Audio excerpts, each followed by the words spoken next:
I have two questions. The first question is, before I used to think that the qalb is like the heart which feels, and the aql is the brain which thinks. But Surah Al-Hajj, I read that it says, "Alaysa lahum qalbun yaqiluna bihi." Do they not have qalb by which they can think? And I wanted to ask, what is the qalb, what is aql, and how is it related to the ego? You're being very specific.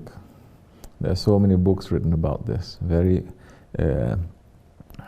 filled with terms. Don't be busy with it. What do you want?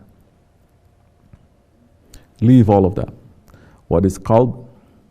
What is aql? What is ruh? What is the heart of the ego?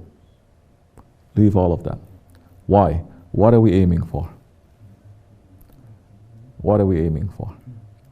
We are aiming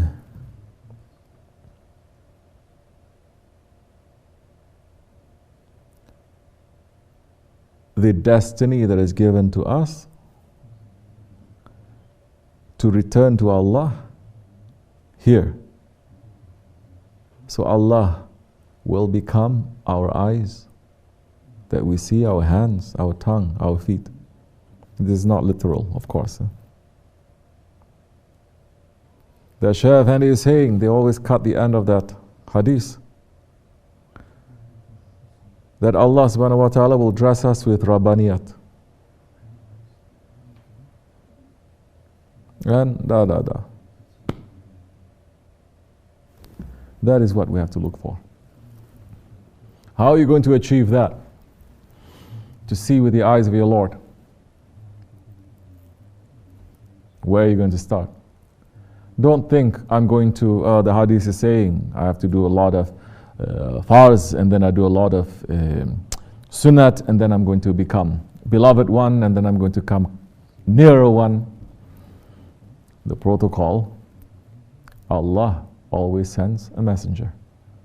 The protocol, that when the messenger leaves, he leaves the training to those whom he had trained to train others.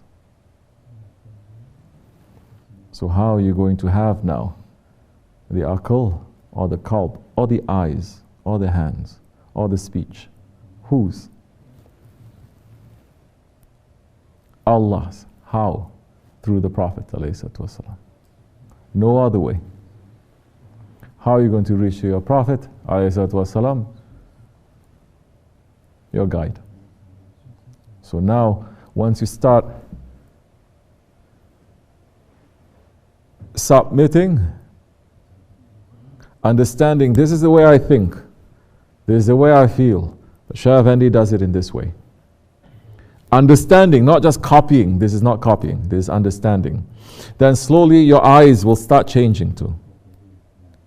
Your brains will start changing, because every sohbat, Shaykh Efendi is rewiring us. We never think of it that way. Whereas believing, and he's saying the opposite, rewiring us, changing everything, that we are using our intelligence and all our senses and stepping on the ego, and this is outside of zikr.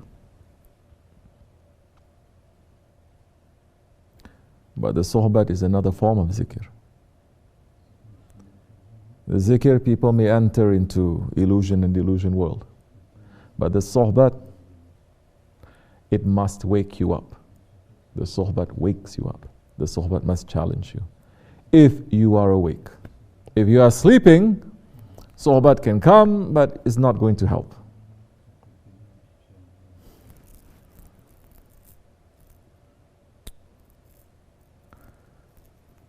Start changing that and understanding it. Then all other things, the intelligence,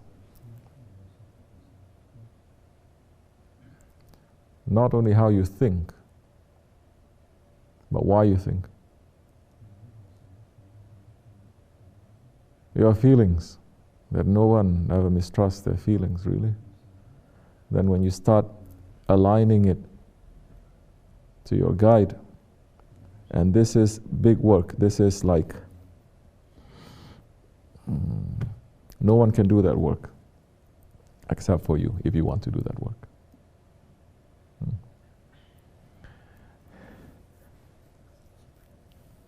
You take that, you apply it, and things will start opening up. But whatever that is going to open up also, it is for you. You're taking your guide as a guide, but it is for you. You are not copying in that way also. Okay?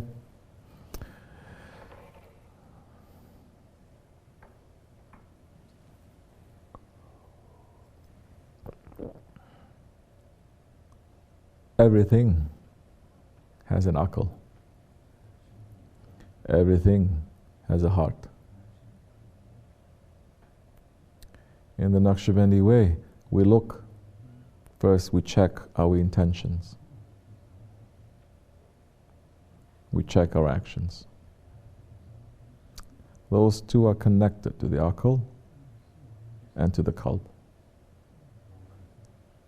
This much is enough.